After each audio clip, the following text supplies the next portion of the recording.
to make a rant, and this video is going to be a rant, and it's about eSIMs. Now, I made a short about eSIMs a few weeks ago, explaining my frustration with them, and I think I've really got to get the message out there to O2, and I'm hoping someone from O2 will watch this video, because O2 are my network, and I didn't choose them for any particular reason apart from coverage in the area where I live and work. I knew O2 gave me good coverage, and they did me a pretty good deal, so I've had no real problems with them up until this eSIM fandango, and I'm having real trouble with eSIM as a concept and how that concept is being implemented. So, what is an eSIM? Well, what's a SIM? Well, SIM is a subscriber identity module. To cut a long story short, it's a card that you put in your phone, and that tells the phone network who is using the phone. And an eSIM is just a long number, basically, a long series of letters and numbers that programs a chip in your phone to replicate a SIM card. Now, the latest iPhones in America, the iPhone 14s in America, don't come with a SIM card slot. They're eSIM only. Now, in this country, they do still come with a SIM card slot, but I would imagine that the iPhone 15 will not. And I've had some real trouble with eSIM on O2. And I think it is actually, I've got a gripe with O2 about their implementation of eSIM, and there are lots of pitfalls, and I'll explain them, because I got my, I actually got my first eSIM with my iPhone 12 Pro, and I went into the shop and they said, here's your phone, do you want a physical SIM or an eSIM? Well, I went for an eSIM, because the advantage of an eSIM to me is that you can have two SIM cards working at the same time.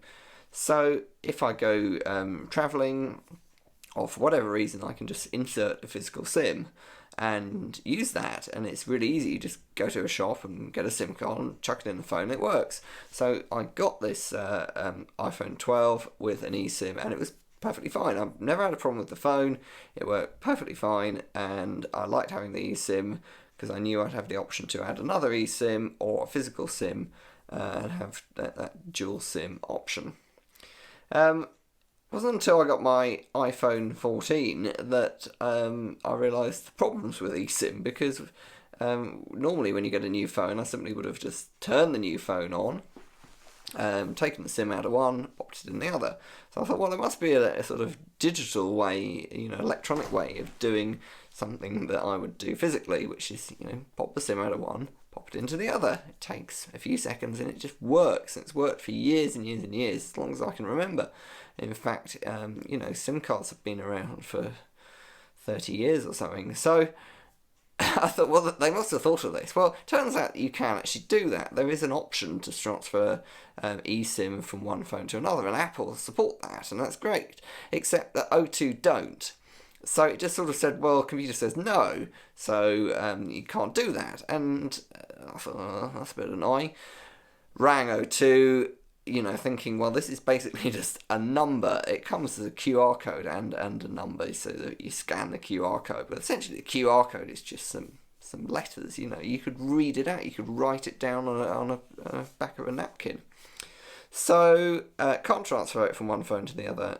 O2 doesn't support that. Sorry, ring your carrier. Rang O2, said, can I get another SIM card? They said, oh yeah, that's fine. You just have to get one in the post or go to the shop. Well, that's ridiculous. But anyway, went to the shop. They got another eSIM, put it in the phone. In my new phone, got that set up. That was all fine. The problem was that 2 days later, my phone died. There was a big glitch with the new phone. It died.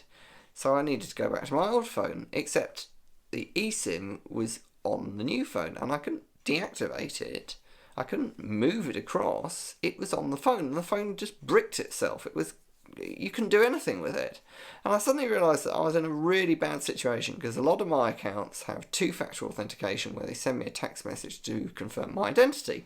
Well, I couldn't receive that text message because it was going to the eSIM. Now, in the olden days, I would have taken the SIM out and put it in a spare phone, and I would have been able to continue on with my life. But with eSIM, it was just locked. It just went. It just disappeared.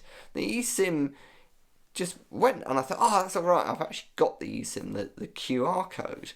Well, I tried scanning the QR code, and it just said, "Oh no, we can't do that. The QR code, this long code that is the eSIM, is just self-destructs. The moment you use it, it self-destructs." So, in a moment of sort of being flabbergasted, I went over to the shop and I said, "Oh well, can you get me a new SIM card, physical SIM or eSIM?"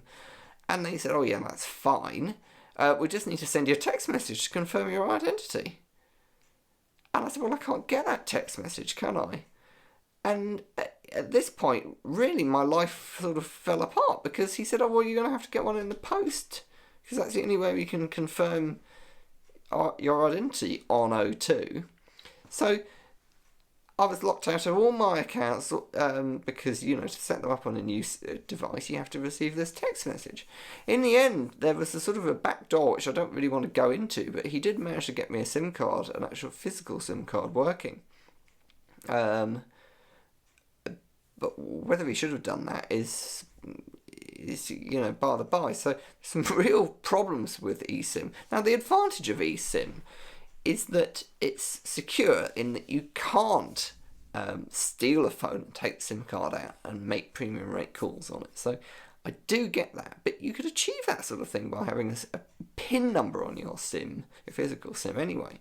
Now, I've still got the phone I'm using now. I'm still using an eSIM because I'm actually using the physical SIM card slot.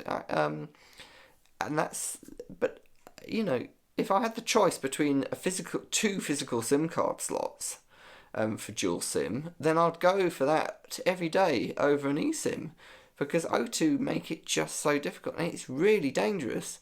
I'd lost access, in essence, to all my life until we got through that loophole, and that is quite scary, really, because, okay, in theory, if your phone got stolen, I do get that. If your phone got stolen, I would have been in a similar situation, and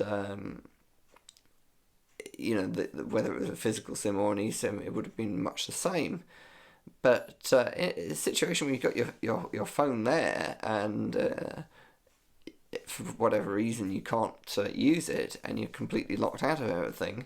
And the eSIM thing just makes things that little bit, quite a lot more difficult. So there is actually more to this story, and in that when I got that emergency physical SIM, I wanted to go back to an eSIM. So I went into the O2 shop, sometime later, and I said, "Well, I do need another eSIM."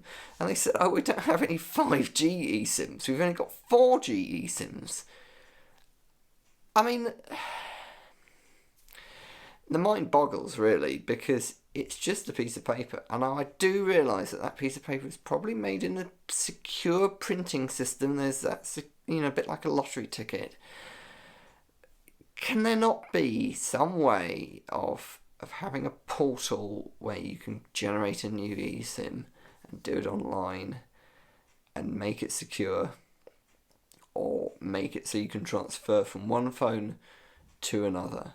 Because as it is, you use that eSIM, it's locked to your device, you can delete it off that device with just one button, but getting it back is really awkward.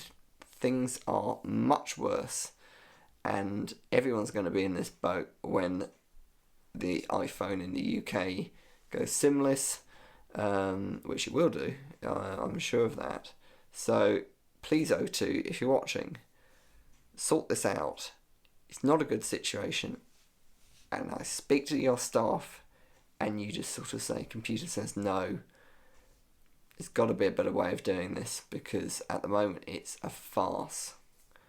Thanks for watching, and I hope this makes sense, and I hope that the situation can be made better, because, really, the SIM card's a bit old-fashioned. Why do we need it still?